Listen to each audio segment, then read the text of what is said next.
Olá, amigos da TV Nova Luz, a TV criada para iluminar o seu dia, conta com a sua participação. Acesse o site www.tvnovaluz.com ou vá diretamente ao YouTube para ver a palestra da sua preferência. Agradecemos muito a participação de vocês com as perguntas enviadas, porque são motivadoras e nos ajudam também a melhorar.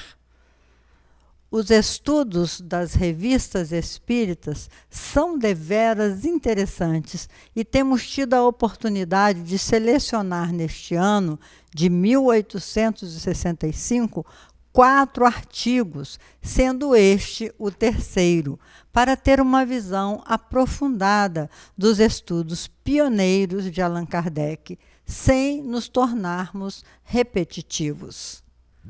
Estamos em 1865 e o artigo selecionado foi do mês de novembro. Vamos ver o artigo.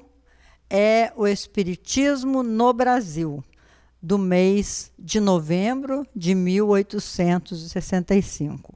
Uma capa muito bonita feita pela Federação Espírita Brasileira.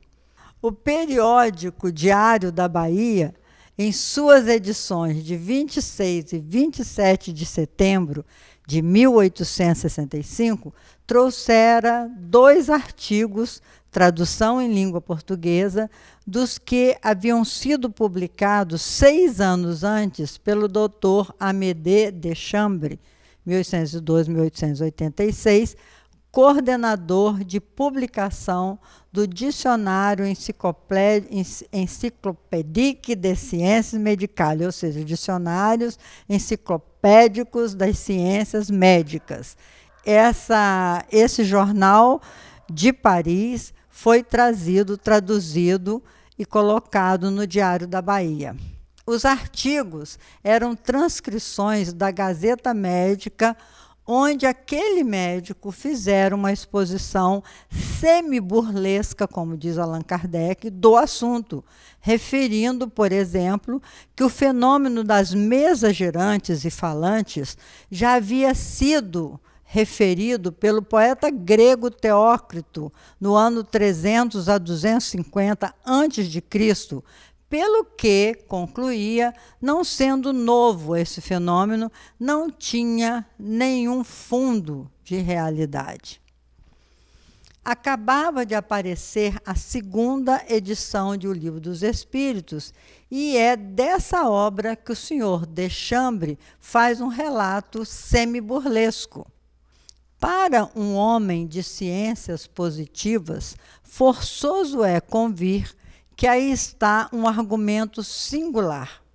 Lamentamos que a erudição do senhor Deschambre não lhe tivesse permitido remontar ainda mais alto, porque o teria também encontrado no Antigo Egito e nas Índias. Um dia voltaremos a esse artigo que tínhamos perdido de vista e que faltava à nossa coleção, ponderou Allan Kardec. Enquanto esperamos, apenas perguntamos ao senhor Deschambre que deve-se rejeitar, então, a medicina e a física moderna, porque os seus rudimentos se encontram de permeios às práticas supersticiosas da Antiguidade e da Idade Média. Será que deveríamos recusar também a física? Será que a sábia química de hoje não teve o seu berço na alquimia e a astronomia o seu berço na astrologia judiciária? Por que então os fenômenos espíritas, que em última análise não passam de fenômenos naturais, cujas leis não se conheciam, também não se encontrariam nas crenças e práticas antigas? Por que não? Não é assim, meus irmãos? Como esse artigo foi reproduzido pura e simplesmente, sem comentários, nada prova da parte do jornal brasileiro uma hostilidade sistemática contra a doutrina. Não havia uma oposição sistemática. É mesmo provável que, não a conhecendo, julgou nele achar uma apreciação exata, o que provaria foi a sua pressa em inserir no número seguinte, do dia 28 de setembro, a refutação que os espíritas da Bahia lhe dirigiram e que estava assim concebida. Carta ao redator. Senhor redator, como sois de boa fé, no que concerne ao Espiritismo, rogamos que também vos digneis publicar no diário uma passagem de O Livro dos Espíritos do Sr. Allan Kardec, já na 13ª edição, a fim de que vossos leitores possam apreciar em seu justo valor a reprodução que fizeste de um artigo da Gazeta Médicale de Paris, escrito há mais de 6 anos pelo senhor Dr. Deschambre, contra essa mesma doutrina, na qual se reconhece que o dito médico não foi fiel nas citações que fez de O Livro dos Espíritos, visando depreciar essa ciência experimental. Imagine quando escrever essa carta ao redator do Jornal da Bahia, já tinha O Livro dos Espíritos na 13ª edição. Somos, senhor redator, vossos amigos reconhecidos, Luiz Olímpio Teles de Menezes, José Álvares do Amaral, Joaquim Carneiro de Campos. Segue como resposta e refutação um extrato muito extenso da introdução de O Livro dos Espíritos. Com efeito, as citações textuais das obras espíritas são a melhor refutação das deturpações que certos críticos fazem sofrer a doutrina. A doutrina se justifica por si mesma, razão porque não sofre com isso. Não é a doutrina que sofre. Não se trata de convencer os seus adversários de que ela é boa, o que, na maioria das vezes, é tempo perdido, porquanto, em boa justiça, todos têm inteira liberdade de achá-la má, mas simplesmente de provar que ela diz exatamente o contrário do que a fazem dizer. Cabe ao público imparcial julgar pela comparação, se ela é boa ou má.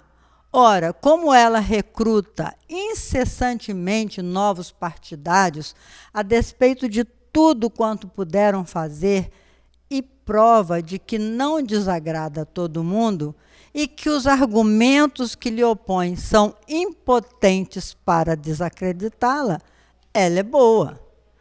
Kardec encerra aí o seu artigo, mas achamos relevante recordar que, vamos ver no slide 4, que a história do espiritismo no Brasil remonta ao ano de 1845, quando no então distrito de Mata de São João, na então província da Bahia, teriam sido registradas as primeiras manifestações, de acordo com o orador baiano Divaldo Pereira Franco.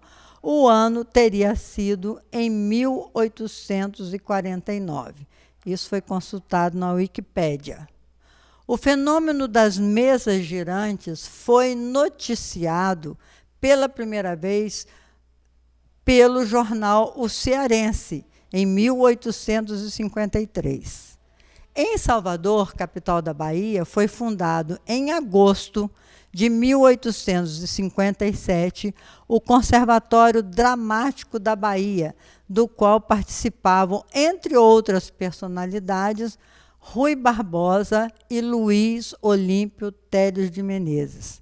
Foi neste grupo que Teles de Menezes travou contato com os estranhos fenômenos vindo a corresponder-se com os espíritas franceses.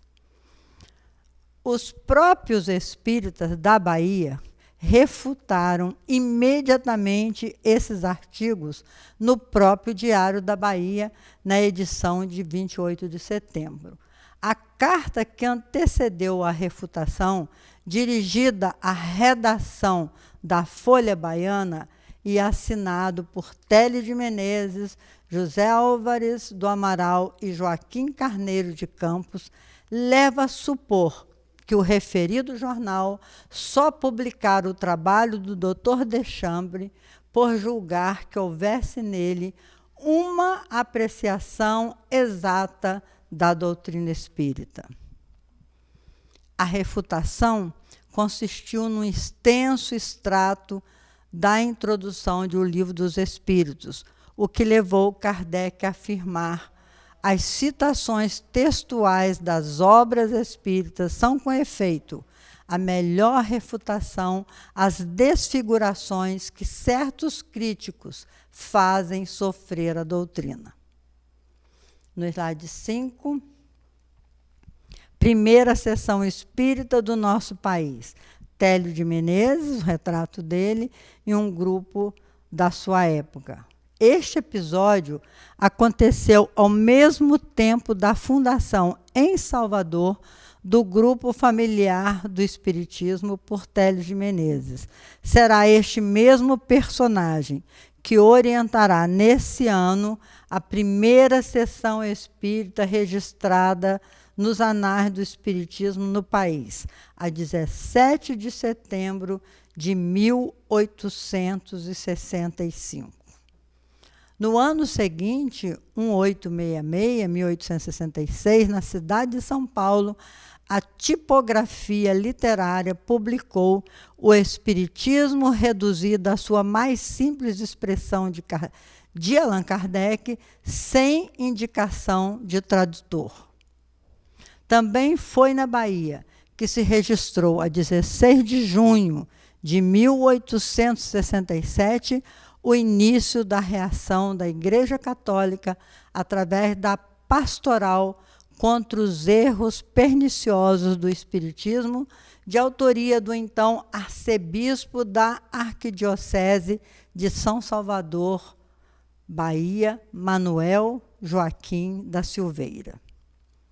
Em julho de 1869, em Salvador, iniciou-se a publicação da revista O Eco do Além-Túmulo, sob a direção de Télio de Menezes. Mais tarde, em novembro de 1873, fundou-se em Salvador a Associação Espírita Brasileira, continuação do Grupo Familiar do Espiritismo. E no ano seguinte, em 1874, na mesma cidade, alguns membros dessa associação fundaram o Grupo Santa Teresa de Jesus. Assim, meus irmãos, repetimos as considerações finais que escreveu Allan Kardec nesse artigo de novembro de 1865. Cabe ao público imparcial julgar pela comparação se a doutrina dos espíritos é boa ou má. Ora, como ela recruta incessantemente novos partidários, a despeito de tudo quanto puderam fazer em prova de que não desagrada a todo mundo e que os argumentos que lhe opõem são impotentes para desacreditá-la. E também, isso aí é a foto de um encontro espírita que esteve em Salvador. E também, graças à luta incansável desses brasileiros do final do século XIX e início do século XX, repetimos o nome: Télio de Menezes, José Álvares do Amaral, Joaquim Carneiro de Campos e tantos outros homens e mulheres notáveis, o Espiritismo só faz crescer em nossa pátria. Temos no Brasil em torno de 22 milhões de espíritas, número revelado pelo último censo. Se formos contar os simpatizantes, é muito mais. Recordando as palavras de Emmanuel, a maior caridade que podemos fazer dentro do Espiritismo é divulgar os seus ensinamentos. Até o nosso próximo encontro, se Deus quiser.